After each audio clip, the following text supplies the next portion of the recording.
Can your nephew explain intelligibly, either to himself or to anybody else, what he proposes to gain by going over to the Church of Rome in the way of infallible as contradistinguished from moral certainty, unless he himself be also personally endowed with the infallibility? The utter absurdity of the Romish claim of infallibility being thus sufficiently shown, the remainder of the task will be not very difficult. Your nephew builds upon the necessity of his going over to the Roman Church in particular, because, in his opinion, the Church Catholic collectively is declared to be the pillar and ground of faith. Here again we have the old stock assumption that the Church collectively and the Church of Rome are synonymous. Now, even if it were declared that the Church collectively is the pillar and ground, this would no more make the Roman Church exclusively that pillar than the churches of Constantinople or Antioch or Alexandria or Armenia, all of which, by the judgment of Rome herself, have lost the character of pillars. But if your nephew will consult so very common a book as Griesbach's New Testament, he will find that, by the proper punctuation of the passage, not the Church even collectively, but agreeably to the whole analogy of the Christian faith, the great mystery of godliness is declared to be the pillar and foundation of the truth. In aside, to show the utter unsoundness of the present argument, it may be convenient to subjoin the original passage with the just pronunciation of Griesbach, which I have provided you. Yet, even if the collective church were intended, we should have no proof of infallibility in the Romish sense of the word, and accordingly, Rome herself being judge, facts have shown that the church collectively is not infallible.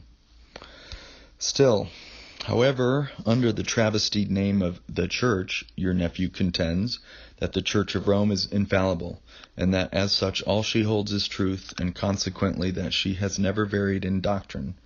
Doubtless she herself declares that the faith propounded by the Council of Trent was always in the Church.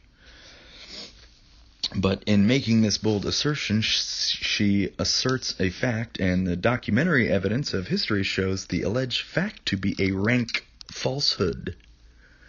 Take only as a single instance her doctrine of justification, defined for the first time by the Council of Trent in the 16th century. Her doctrine is, by anticipation, directly condemned by Clement of Rome, who maintains, as indeed the whole succession of fathers do, from Clement down to Bernard, that precise doctrine which Luther revived after it had been smothered by the schoolmen toward the close of the 12th century, and which the blundering Tridentines, with most disgraceful ignorance, have actually anathematized. Indeed, what is curious enough in an infallible church which professes to have never varied in doctrine in the very days of the Council of Trent, many Romanists, such as Cardinal Pole, Contarini, Flaminio, and others, maintained a doctrine so essentially identical with the old doctrine revived by Luther that if Luther were a heretic, then they were also heretics, as likewise Clement of Rome, Athanasius, Bernard, and in short the whole succession of what are called fathers.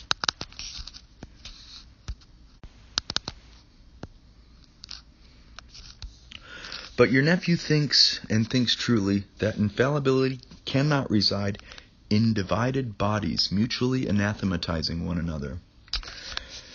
Protestant churches, as their published confessions show, fully agree in essentials, though they may differ in subordinates. But I never heard of them, on this account, mutually anathematizing one another. On the other hand, I have heard much of the anathemas employed by the Romish Church, and I have some recollection that when Rome was split into 3 divisions under 3 rival popes, the heads of these 3 divisions mutually anathematized one another, with abundance both of bitterness and perseverance. Hence, if it be absurd to maintain that infallibility resides in divided bodies mutually anathematizing one another, wherein, per parenthesis, I quite agree with your nephew, then, on his own declared principle, it is absurd to look for infallibility in the Church of Rome. Nor is this all. Let me add here, the extreme oddity of this part of the paper is the extraordinary ignoratio elenchi which it evinces. Your nephew, or his prompter, argues on the ground that Protestants, while they deny infallibility to Rome, severally claim it for themselves. Whence he concludes that the notorious fact of these wicked Protestants mutually anathematizing one another is a clear proof that they possess not the infallibility which they claim. Where did he learn that Protestants claim infallibility? To continue, nor is this all. Look at the differences between the Franciscans and the Dominicans, between the Jesuits and the Jansenists, between the Ultramontanos and the Cismontanes, and then determine how infallibility can reside in these divided bodies. Your nephew may say that they differ only upon open questions. I might retort, if I please, that notwithstanding Bossuet's hyperbolical variations, the same is also the difference among Protestant churches, though I never heard of their anathematizing one another. But here I may justly raise a question against popery which he cannot raise against Protestantism.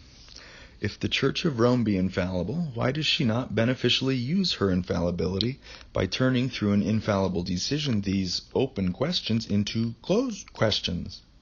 If she cannot give a decision, she confessedly is not infallible. And if she will not give a decision, she at once dissolves her boasted pretense of unity by a deliberate encouragement of disunion among her jarring members.